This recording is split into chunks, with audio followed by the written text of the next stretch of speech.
Hey guys, welcome back to our channel. In this tech tutorial video, we're going to show you how you can remove the Workona extension on Google Chrome on your Google Chrome web browser. So let us dive into this. So what you want to do, guys, is head over to the Workona extension on your browser, for example, the Google Chrome. Make sure that you're logged in.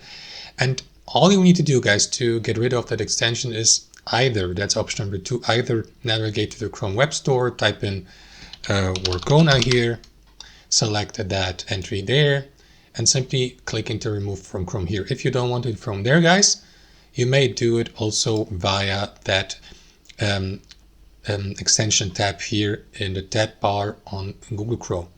So click into it, select manage extensions, and you will be redirected to my extensions inside the extension center on Chrome.